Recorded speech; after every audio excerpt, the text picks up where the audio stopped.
we have an agreement with the National Resistance Movement. You know, if I have your check, that means you made a promise to me. A check is called a promissory note. And it has nothing to do with me because I don't sign your check for you. You are the one who signs it. So I wish to announce further that I've done two things. One, I've written a letter to the national chairman of the National Resistance Movement, who is also the president of Uganda, because we have an agreement with the National Resistance Movement. You know, if I have your check, that means you made a promise to me. A check is called a promissory note. And it has nothing to do with me because I don't sign your check for you. You are the one who signs it. So I've written with some reminders. It is not yet time to disclose the detailed contents of that letter, but I just wish to let you know that I've notified him. Number two,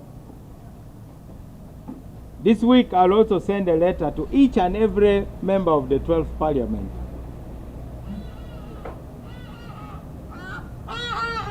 So that there's no confusion about what this is about.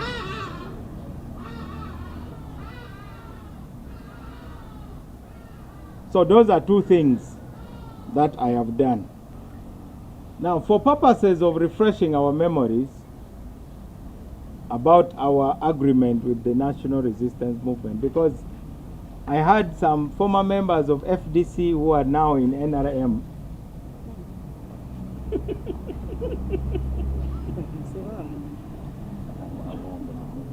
now saying it would be suicidal for Norbert Mao to be Speaker of Parliament. I sit in the cabinet where every document is a secret. I head the Ministry of Justice where there is zero leakage. Have you ever had any document leaking from Ministry of Justice? Even State House leaks, as you know. But Ministry of Justice, leakage, zero. So if it is about trust, I was chairman of Gulu district, the frontline district. The purpose of building the nation is to bring people who have been disagreeing to agree. And when I joined the NRM government, I left the door open behind me. And that's the door that the Nsibambis have used. I didn't lock that door because it is not about me again, and it is not even about DP. It is about Uganda. Imagine if I stood at the door and said, no, it would be suicide to allow you in. If that was the attitude, would they have been allowed in? And how long have they been there now to start lecturing their hosts? You know, one day I gave a lift to a man in my car, and there was music on the radio, and the man was telling me, I don't like that station. First, it is my car, and I'm enjoying the music. You are just a passenger who I was kind enough to give a lift. Now you are lecturing me about what song should play in my car. Unfortunately, that is how some people behave. Maybe some of you have experienced that. Somebody comes to your house and starts telling you, shouldn't this chair be that way? Why don't you do it in your house?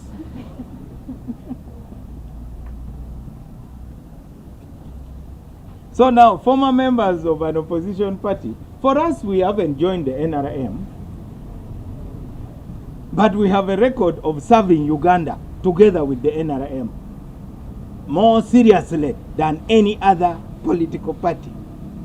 Not only that, the majority of those who died in the war that brought the NRM to power were DP members because they had a cause. Their election had been stolen. So we will not accept that conversation to be derailed. But we respect the national resistance movement and its processes. But we don't accept that we should be fenced out because we have this agreement. Now, this agreement under Article 1 states principles. Unfortunately, all Ugandans, including you people in the media, even when you write about the cooperation agreement, you say the agreement whose contents remain undisclosed. What has not been disclosed?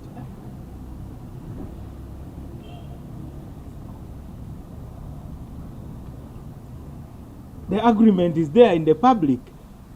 If you have failed to interpret it, that's not our problem. We're suggesting you should put a copy on the DP notice board. There is no DP WhatsApp group that does not have that agreement. So, under principles, the agreement says the parties confirm their commitment to a strong, cohesive, united, and inclusive Uganda. Then it has 6 principles, which I don't want to go into. But let me summarize. The first one, that these values are a prerequisite for social, political, and economic success and stability of Uganda. We seek to work for a nation that provides freedom and security for all.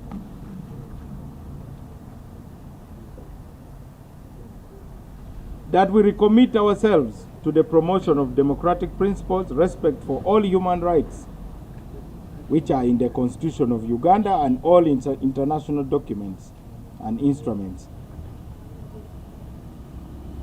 One of the principles is our commitment to seeking a national consensus through an inclusive national dialogue process. So when you hear people are now talking about national dialogue, they are simply copying and pasting, redressing accountability gaps and national priorities. One of the principles is that we are committed to working in the best interest of Uganda and Ugandans, and to maintain public confidence in the integrity of governance processes. The agreement has 4 objectives. The first is to consolidate working relationship between the parties in the areas of political dialogue, justice, rule of law, constitutionalism, based on mutual respect, reciprocity, common interest, and respect for the sovereignty and independence of the parties.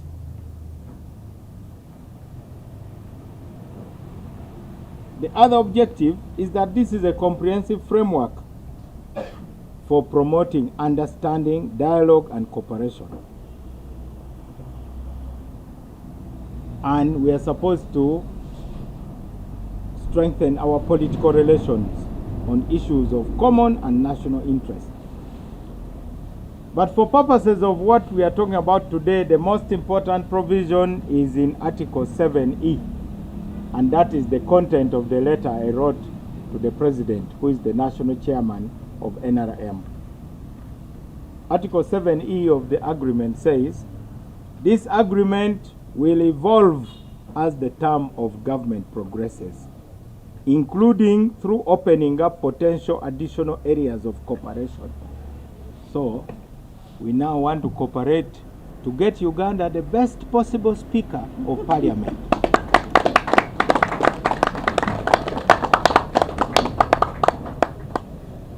The cooperation agreement is a living document. It's not a dead document.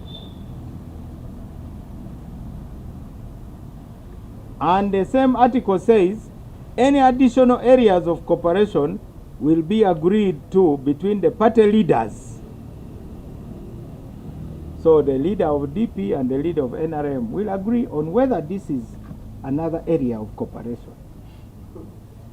So I do not know why those who are not concerned are talking a lot about this matter. For us, we are a serious political party, and we assume that those we deal with are serious.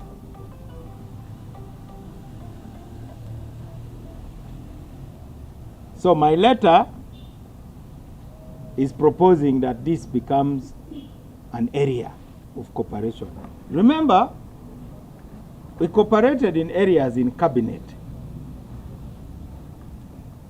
That's why I sit in cabinet. There was supposed to be another position. They never kept their promise.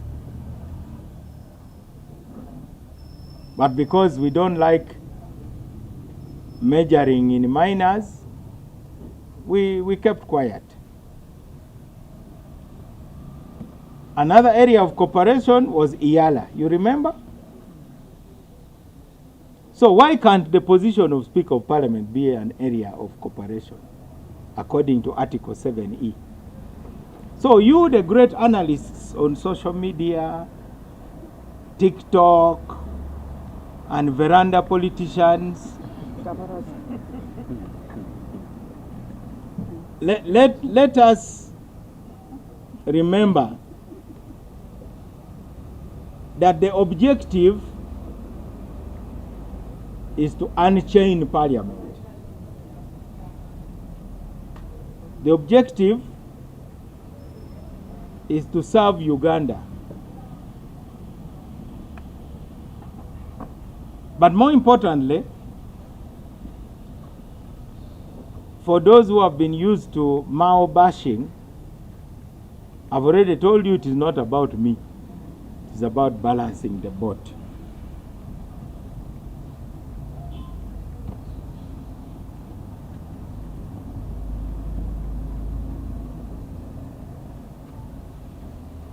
As I said, later I will be sharing with you my letter, which is basically the contents of my farewell speech to Parliament, which I delivered on the 11th of May, 2006.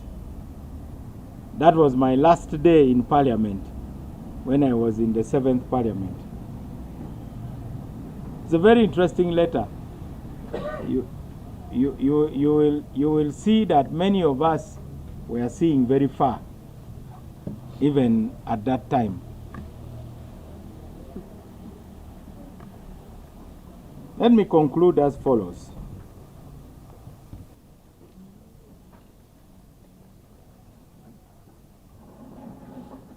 The rules of procedure of Parliament has a code of conduct.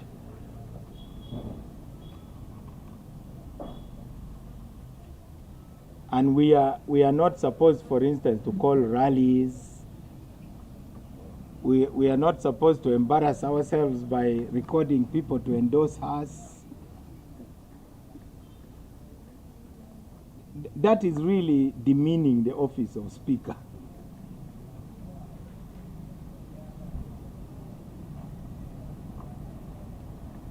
Then those who say that somebody who is not NRM cannot be Speaker, they are mistaken, because they do not know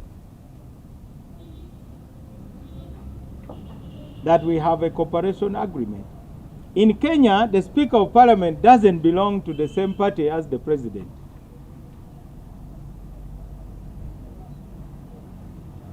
And those who are saying it are always meeting that Speaker of Kenya.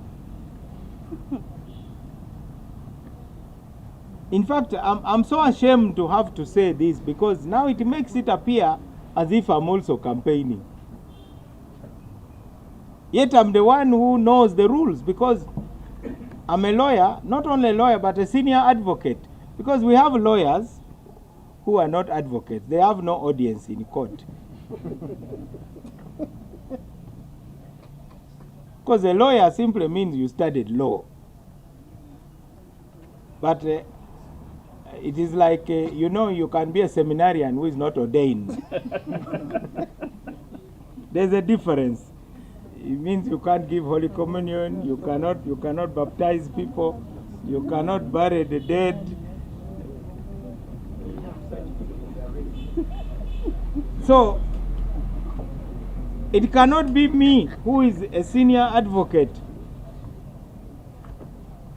of 32 years standing, because I was enrolled in 1994 as an advocate of the courts of judicature.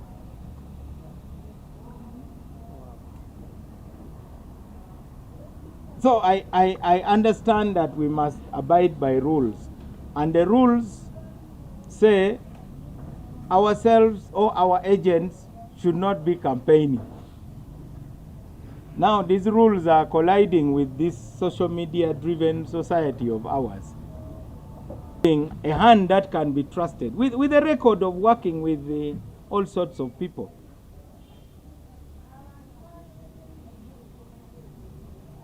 So I am responding to that outpouring of goodwill. But at the very, very personal level, I wonder what my friend Jacob Oulanyah would tell me if I met him on the other side of life. And he says, Mao, I left you behind. You have seen what is happening, and you did nothing?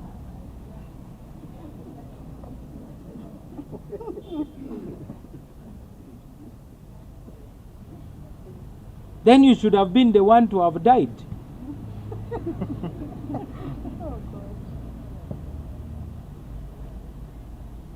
Even God would ask me that, what did you do?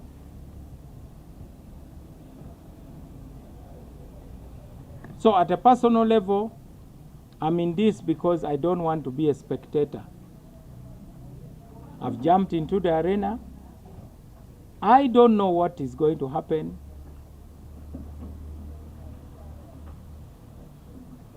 It is a battle. We are facing very strong forces. But I'm doing this for God and my country.